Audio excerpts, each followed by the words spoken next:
கண்ணன் அவர்களை மேடைக்கு அழைக்கிறோம்.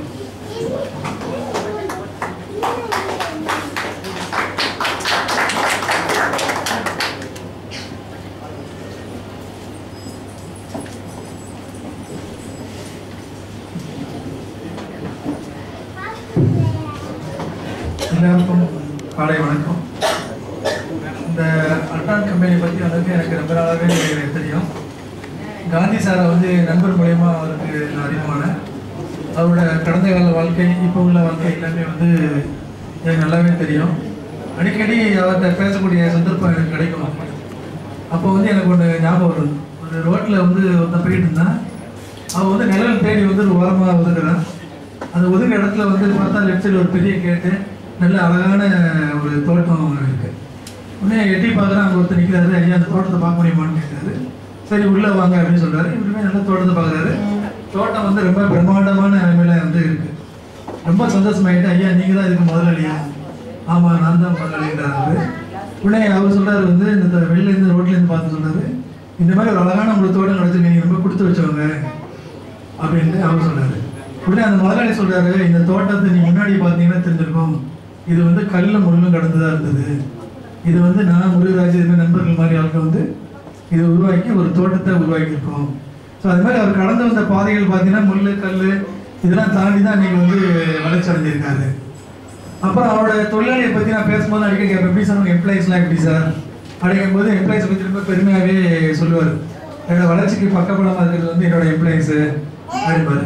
அப்போ எனக்கு ஒரு கதை வந்து அவர்கிட்ட சொன்னேன். இந்த மாதிரி ஒரு பணக்காரன் போயிட்டு ஒரு குதிரை பந்தயத்தில் கலந்துக்கிட்டு போய் பார்த்தானா, அப்போ அந்த வந்து வெற்றி பெற்ற குதிரை, அந்த குதிரையை வந்து காசு கொடுத்து விலைக்கு வாங்கிட்டு ரொம்ப சந்தோஷமாக வாங்கிட்டு வரும். வாங்கிட்டு வந்து அவனோட இதில் கெஸ்ட் ஹவுஸில் போட்டுட்டு வேலைக்காரெலாம் போட்டு, இது வந்து வெற்றி பெற்ற குதிரை, இந்த குதிரையை நல்லா பார்த்துக்கணும்னு சொன்னோடனே ஒரு ஷெட்டு கிட்டலாம் போட்டு அதுக்கு தேனும் பாலும் ஊட்டி நல்லா வந்து வளர்க்குறாரு. ரொம்ப சந்தோஷம், நம்ம வந்து வெற்றி பெற்ற குதிரைகளை வச்சுருக்கோம் அப்படின்னு வந்து ரொம்ப சந்தோஷமாக இருக்காரு பணக்காரர். ஸோ ஒரு 6 மாதம் கழிச்சு வந்து அந்த குதிரை வந்து போட்டியிடக்கூடிய சூழ்நிலை வருது.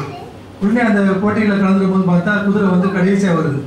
இவர் ரொம்ப டென்ஷன் ஆகுது பணக்காரர் வந்து, ஏன்னா வெற்றி பெற்ற குதிரை வாங்கிட்டு வச்சு இந்த மாதிரி தோற்று போயிட்டு அந்த குதிரை வித்தனே போய்க்கிறேன், என்ன நீ குதிரையை கொடுத்த வந்து இந்த குதிரை இந்த மாதிரி தோற்று போச்சேன், நான் வந்து என்னெல்லாம் பண்ண தெரியுமா, ஷெட்டு போட்டேன், அது போட்டேன், பால் கொடுத்தேன், தேன் கொடுத்தேன், இப்படி வளர்த்தேன், அப்படி கண்ணுக்கு வருத்தமாக பார்த்துக்கிட்டேன் அப்படின்னு.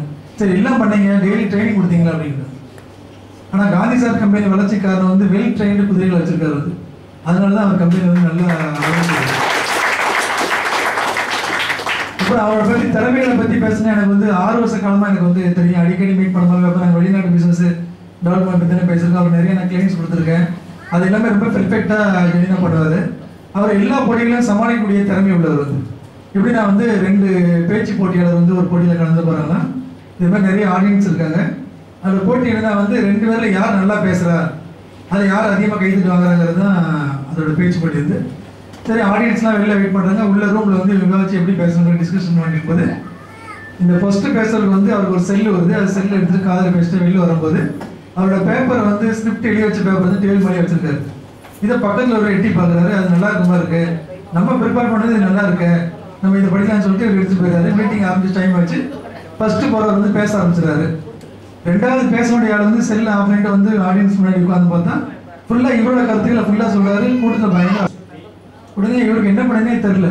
சரிமே அவரோட பேச்சு முடிஞ்சு இவருக்கு டைம் வருது, நேராக ஸ்டேஜுக்கு போகிறாரு.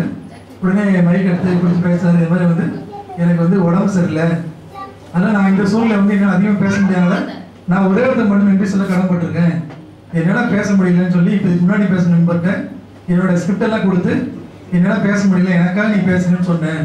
உடனே அவர் பேசிட்டாரு, அதனால உங்கள் ஆதரவுக்கு ரொம்ப நன்றி அப்படின்னு சொல்லிட்டு இறங்கி வந்தார். இந்த மாதிரி பிரதீப் காந்தி வந்து அப்படின்னா வந்து எதிராளி வல்லமையானவர் இருந்தால் கூட நம்மளை யாரும் ஏமாத்துறதுக்கு விட மாட்டார். அந்த அளவுக்கு ஒரு திறமைசாலியானவர். அதனால அவர் வந்து யாரும் வந்து பீட் பண்ண முடியாது. அவரோட வளர்ச்சியோட எக்ஸாம்பிள் எப்படின்னா கடந்த கால வாழ்க்கையில் அவர் எப்படி வந்தாருங்கிறத வச்சே வந்து ஃபியூச்சர் எப்படி இருக்கும் அப்படிங்கிறத வந்து நல்லாவே தெரிய வந்து. இது வந்து பிரதீப் காந்தி சார் மீட்டிங்கில் நான் பேசணும் விரும்பி கேட்டு வாங்கிட்டு வந்து நான் பேசுகிறேன். ஏன்னா நான் வந்து அவரோட வளர்ச்சியை கண்டு கூட பார்த்துருக்கேன். அந்த மாதிரி அவருக்கு நட்பு கிடைக்கிறது வந்து நான் பெருமையாக நினைக்கிறேன். நன்றி சார். Thank you sir.